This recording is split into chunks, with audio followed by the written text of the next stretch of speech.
Uno del libro Una iglesia con rostro divino. Bueno, quiero leer una parte también de este libro que para mí es importante. Dice, en un inicio, esta iglesia estaba compuesta únicamente por judíos, tanto de Palestina como de la diáspora, o sea, judíos que habían nacido fuera de Palestina, o sea, eran los llamados los helenistas o llamados los griegos en Hechos de los Apóstoles, tal como lo atestigua Hechos capítulo de 1 al 4, de 1 al 6, perdón. Posteriormente rompió este eclesianismo étnico, abriendo a toda la nación, o sea, gentiles, o sea, los excluidos, cuando se produjo el segundo Pentecostés con Cornelio. Que se conoce este Pentecostés, el segundo Pentecostés, Hechos 10, se conoce como el Pentecostés de los gentiles. Debemos precisar que Dios apertura el concepto de pueblo de Dios circunscrito a los judíos. Esta apertura de los gentiles era en primer lugar un golpe duro al etnocentrismo judío, pues ellos se creían los únicos dignos de ser llamado pueblo de Dios. Y en segundo lugar implicaba un cambio mental en ver a los gentiles. Esta apertura también provocó conflictos en los ciudadanos judíos e iglesia, como se nota en el libro de Hechos de los Apóstoles, capítulo 10, versículo 10 al versículo 20. Pedro, cuando tuvo una visión, Dios le dio una visión y bajó una sábana, el un reptil, y dijo, y yo le dije, come, yo no puedo comer esas cosas, son inmundas. ¿Sí? Qué interesante, ¿no? Tenemos muchos prejuicios. Qué interesante cómo Dios rompe esos prejuicios.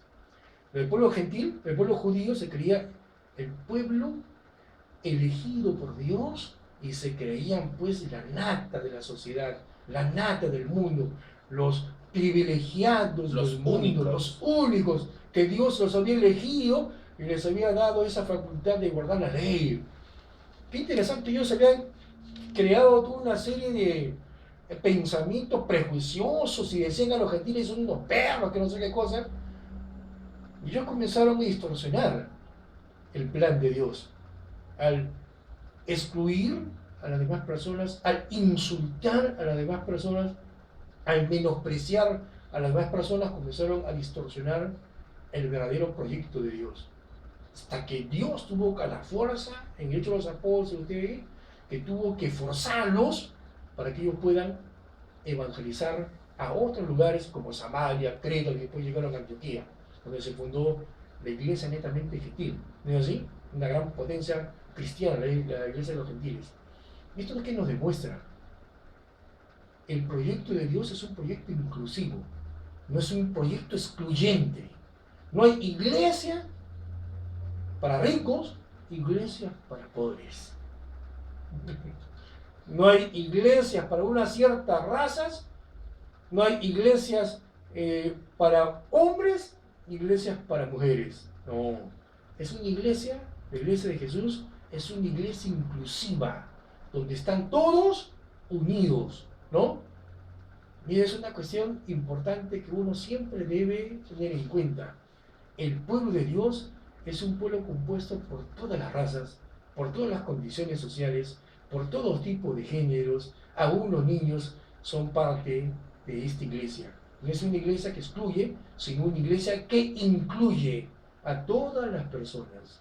Eso hay que tener muy pendiente, ¿no? Como iglesia.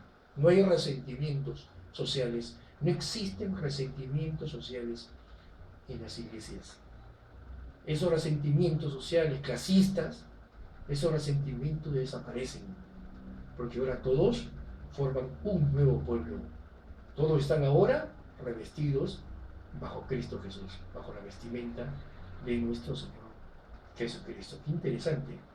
La iglesia es un proyecto nuevo, un proyecto de humanidad, un proyecto de inclusión para toda esta humanidad tan excluyente. Un proyecto sostenido por Dios. Así es. Y nosotros somos parte de ese proyecto de Dios. ¿No es así? Así es. Tenemos que luchar en ese proyecto de Dios, ¿no? Así que esa es una parte, es una parte de la misión de la iglesia que posteriormente vamos a seguir hablando, ¿no? Y ante ese espíritu de inclusión, ya que Pablo tuvo muchos problemas. El apóstol Pablo es un punta de lanza. El apóstol Pablo sufrió muchísimo el desprecio por su propia comunidad judía, porque él es el apóstol de los gentiles. Se fue incomprendido totalmente. Él fue tomado como un hereje por los judíos, ¿no es así? Pero ese fue el precio que sufrió Pablo por llevar un evangelio inclusivo hacia los gentiles, que no se le exigió nunca que guarden la ley. Para la salvación, hay que entenderlo. Son cosas distintas, ¿no es así? Algunos dicen que, ¿para qué sirve la ley? No, ya no. La ley es una cosa pasada, no. Estamos hablando de salvación. Los medios de salvación. El medio de salvación hoy es la gracia. Eso hay que entenderlo como medio de salvación. Otra cosa es el proceso de santificación. En el proceso de santificación tiene que ver la ley de Dios, nuevamente, ¿no? En nuestra vida. Una cosa es el medio de salvación, otra es el camino de santificación. Hay que tener las cosas bien claras, ¿no? Entonces, Pablo, como medio de salvación, fue la sola fe y la no circuncisión. Pucha, oiga, si uno quiere estar en la piel de Pablo, pobre Pablo, ¿cómo habrá sufrido? Él tuvo que luchar contra todo un pueblo, contra todos unos prejuicios y pensamientos que ellos tenían siglos y siglos llevando. Moisés y su circuncisión para ser pueblo de Dios. Y se aparece una persona que se llama Pablo y quiere tumbar todo eso para hacer la salvación. Pucha, que este Pablo sufrió mucho en su mundo en que vivió, pero Pablo se mantuvo fiel a lo que Dios le encomendó. Pucha, que un apóstol muy sufrido. Mira, para el apóstol Pablo, la iglesia era todo el pueblo de Dios, todos aquellos llamados y convocados. En la Edad Media, qué interesante, en la Edad Media se restringió el concepto de iglesia. En la Edad Media, la iglesia solamente eran los que pertenecían al clero sacerdotal. O sea, las personas del pueblo, los laicos, no pertenecían a la iglesia. O sea, la iglesia solamente eran el clero, ¿no?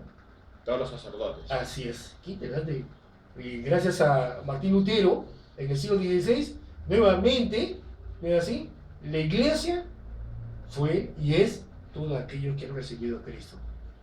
Mira cómo va en la historia, cómo hay personas que toman el poder y toman el poder solamente para formar un grupo muy exclusivo. Nosotros somos la iglesia, ustedes no. Y así es el mundo, la historia de la iglesia. No sé qué es la historia de la iglesia, para no caer en eso. Hay personas que se creen muy exclusivos, son un ungido de Dios, los demás no son. Están llenos. Los demás no. Hay que tener mucho cuidado en esa cuestión. ¿Es así? O sea, la historia de la iglesia nos enseña a tener mucho cuidado en esa cuestión. Iglesia son todos aquellos que son llamados. Y todos los que son llamados tienen la unción de Dios. No hay una persona especial que tenga una unción especial. Todos tienen la unción de Dios porque todos están investidos por el Espíritu Santo. ¿No es así? Que no hay que ser exclusivismo. Dios no hace excepción de personas. No, la iglesia es inclusiva.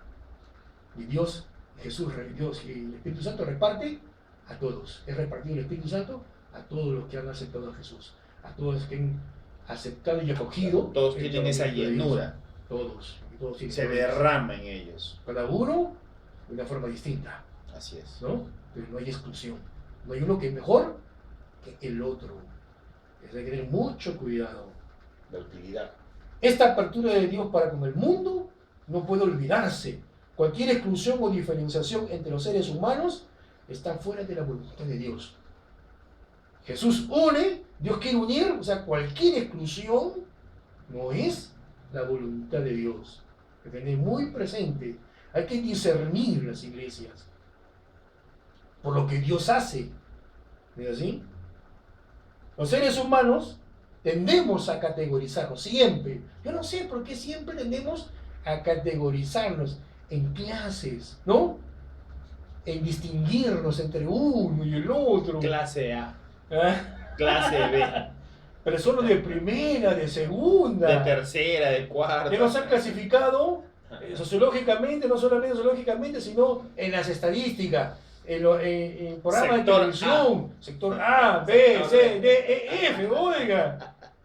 O sea, siempre estamos categorizándonos, siempre estamos jerarquizando las cosas. De alguna u otra manera. Oye, qué tal terquedad que tiene la gente de seguir diferenciándonos? Ese es el espíritu que hay en este mundo. Y ese espíritu que hay en este mundo no es el espíritu de Dios, pues. Dios quiere unir, pero la gente y este mundo siempre quiere categorizar a la gente, ¿no? Y ese tipo de categorización, esa influencia del mundo también está en la iglesia. En la iglesia también hay categorizaciones. También. Hay hermano de primera y hermano También. de segunda y tercera. Pastores de primera. También hay pastor. Es así, o sea, que el mundo está metido totalmente en la iglesia. Y cuando Dios no hace excepción. Y Para cuando delante así de es, este tipo de categorizaciones humanas es inadmisible para Dios, porque para Él todos los hombres y mujeres tienen su imagen de Él. Todos tenemos la imagen de Dios. Así que acá no hay una persona que sea superior a uno. ¿Es así? Así Hoy es. categorizamos. Hoy hay apóstoles, profetas y pastores. Así que los apóstoles están más arriba que todos. El profeta más abajo, el pastor está más abajo de todos. ¿Qué tal categorización? ¿Cómo categorizamos las cosas? Esas personas que te categorizan así no entienden muy bien a Dios y no entienden las escrituras, ¿no? Si el primero esto de los apóstoles, hay que entender un poco el pensamiento de Dios antes de hablar. ¿No es así? Claro, somos No. llamados para servir, como Y fue uno tiene Cristo. que hablar, Dios no hace categorizaciones, No lo hace. ¿no? Dios llama a todos y Dios nos dice a toditos que somos solamente siervos de Él. Así es. Somos administradores de Él. Y administrador de Él significa un esclavo de Él. Así era. Somos esclavos de Él. Y todos trabajamos en la viña de Él. O sea, la viña ni siquiera es mía. Somos administradores de las La viña es de Dios. Así es. O sea, la gente se cree dueña de la viña. ¿No? Sí. La gente se cree dueña. ¿No? Cierto, sí se sienten dueños. Ese es el gran problema. Y quieren mandar, y no, esta es mi iglesia, y mi iglesia, esta es mi iglesia. Esa no es la iglesia de Él, esa es la iglesia de Dios. Amén. Él Así tiene es. que tener mucho cuidado porque no está administrando algo de Él. Él está administrando algo que es de Dios. Y Él tiene que dar cuenta a Dios de lo que está administrando con las cosas de Dios. Cada hermano, cada hermana le pertenece a Dios. No le pertenece a una iglesia. No le pertenece a una denominación. No pertenece a un pastor. Así es. Cada hermano, cada hermana le pertenece a Dios. Ellos son comprados por la sangre del Señor Jesucristo. No por una iglesia. No, la iglesia, ¿qué cosa? Que murió por mí. El pastor murió por mí. Hay que respetar al pastor. Eso no lo niego. Hay que respetar a las iglesias. Eso no lo niego. Pero ellos nunca pueden ser dueños de nosotros. Porque nosotros somos comprados por sangre. Con un gran precio. Ajá. Así que Él es el dueño de nosotros. Y los pastores, como dice el apóstol Pablo, solamente son administradores de la grey de Dios. Entonces no debe haber esa de diferencia, Dios. ¿no? Todos deben ser un pueblo de Dios con sus propias responsabilidades, sí. Así es, entonces hay que tener mucho cuidado en esas cosas. Entonces que todos debemos ser unidos, todos los pastores debemos ser un solo frente, ¿no es así? Ayudar a las personas, dar un buen testimonio de que Dios habita en nosotros, ser personas muy compasivas con la gente que necesita tanta ayuda, ¿no? De nosotros como iglesia. ¿Cuánta gente humilde que necesita una orientación? Quieren Así es. escuchar y ven a alguien de confianza y quieren que el pastor los oriente. Así es. Y muchas veces, no, está ocupado, no tiene tiempo, él no atiende. O sea que la iglesia es otra cosa, ¿no? Hay que verlo de la iglesia desde un punto de vista de Dios mismo, De servicio. ¿no? La iglesia es de Él, hay que estar bajo los lineamientos de Él. A él respondemos. Claro. Yo quiero, a modo de conclusión, lo que para mí significa una iglesia. Entiendo por iglesia, en primer lugar, al pueblo de Dios. reunido en su totalidad. No es una fracción, grupo o asociación. Esta iglesia es aquella parte del mundo. Voy a repetir, la iglesia es parte del mundo, es aquella parte del mundo, aunque abierta a todos, que está compuesto por todas las personas que han respondido al llamado de Dios, hombres y mujeres, niños y niñas, porque de ellos es el reino de Dios, de los niños y niñas, ancianos y ancianas, huérfanos y huérfanas, viudas y viudas, que están llenas del Espíritu Santo, de todas las naciones, etnias, comunidades, razas y condiciones sociales y morales, que se reúnen y viven con anticipación la salvación, aunque no en su plenitud, que son los signos del reino de Dios. Y en segundo lugar, es la comunidad escatológica, o nueva humanidad en Jesucristo, como instrumento de Dios por excelencia, que cumple la misión de ser un canal de testimonio al mundo y al servicio del mundo, que está dividido, deshumanizado y agonizante. Dios nos ha llamado para estar en el mundo y servir a este mundo que está dividido, deshumanizado y agonizante. O sea, la iglesia, en sus términos generales, en su misión, está llamada a eso. ¿Es así? Así es. O sea, servir, claro, de servicio. Y un servicio que no hay que apartarse del mundo. Y eso para mí es sumamente importante. Solamente así estaremos ligados al plan de Dios, ¿no? Que es su reino. Bien. ¿Algo más? Claro, yo cuando veo esto de iglesia siempre, bueno, la realidad es esa, ¿no? Siempre queremos separar a la iglesia del mundo, ¿no? De repente podemos entenderlo básicamente cuando un hermano llega, no entiende todavía, tiene que aprender, tiene que ir a las aulas, comprender qué es abstenerse de algunas cosas, pero tiene que aprender, no se le puede obligar, tiene que aprender con la palabra de Dios qué es lo que realmente Dios quiere, ¿no? Como digo yo es un término, las iglesias no pueden castrar a una persona cuando llega y solamente sectorizarla y prohibirle prácticamente de todo, ¿no? Es cierto que uno tiene que vivir en un mundo no muy agradable, a veces que te lleva a corrientes muy destructoras de la vida, pero es el creyente el que tiene que no solamente saber que existe una iglesia, tiene una responsabilidad familiar, tiene una responsabilidad laboral, tiene una responsabilidad de ser un ejemplo en todo. Y yo creo que la otra parte es la que de repente debe llevar las aulas en cada iglesia a enseñar esa parte, esta que estamos conversando, esa que Cristo hizo, que no se apartó de nada, ha estado al lado de leprosos, ha estado al lado una de... iglesia totalmente inclusiva, Claro, ese es... y una iglesia servidora, y servidora de los que más sufren. Para eso se llama la iglesia, a servir a las personas que más sufren, ¿no? Porque son las personas que están marginadas socialmente también. Entonces, para eso está llamada la iglesia. Claro, porque ya las iglesias, si se da cuenta, ya van siendo como de clase social. Está la iglesia de clase social, otra iglesia de clase, esa iglesia de clase más baja. Entonces, realmente existe, hay que ser sinceros, existe esa sectorización que no debería existir. Todas las iglesias deberían ser unas. Si hay adentro ricos, pobres, todas deberían ser unas. Y deberían ayudarse unas con otras. Claro, deberían apoyarse. Las iglesias más grandes deberían ayudar a las iglesias que más sufren. ¿No es así? Yo creo que esa es la solidaridad entre las iglesias. Ser solidarias porque somos hermanos. Sobre todo, somos hermanos y hermanas. De esa perspectiva, nosotros no debemos simplemente dejar de lado. Todos somos hermanos y hermanas. Y como somos hermanos y hermanas, todos debemos ayudarnos unos con otros. Esa es, me parece, una cuestión sumamente importante. Lo que pasa es que algunos también se sienten dueños y no dueños de una iglesia y no quieren que otros puedan opinar porque de repente tienen más tiempo, porque viven de la zona, no, esta es mi iglesia. acá se hace esto o aquello, y no es así tampoco. Así es. No, no. Así es.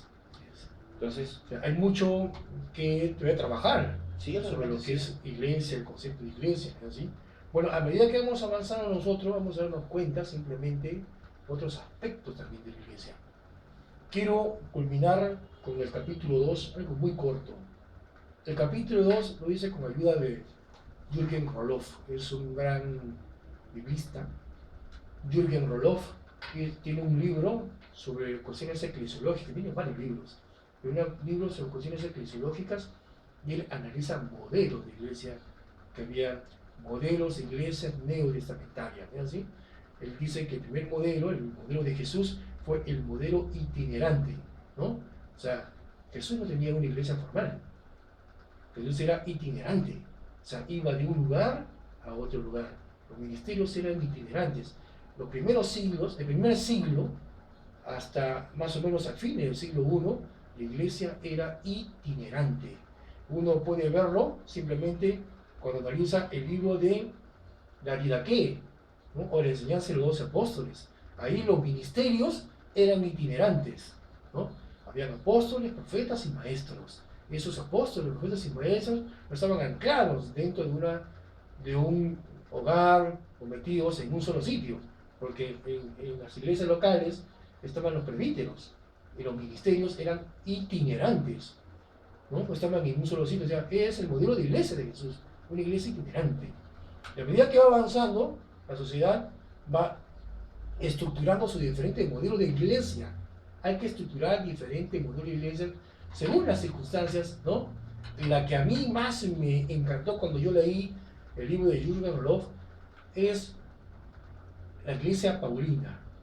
Dice que la iglesia paulina se desarrolla bajo lo que se llama la Eucaristía, o sea, la mesa, ¿no? Es la mesa compartida. Esa mesa, lo que nosotros llamamos la Santa Cena, es interesante analizar y estudiar lo que significaba, porque era un símbolo, era un testimonio real sobre el proyecto de Dios, sobre el proyecto de la iglesia, cómo estaba viviendo las comunidades paulinas.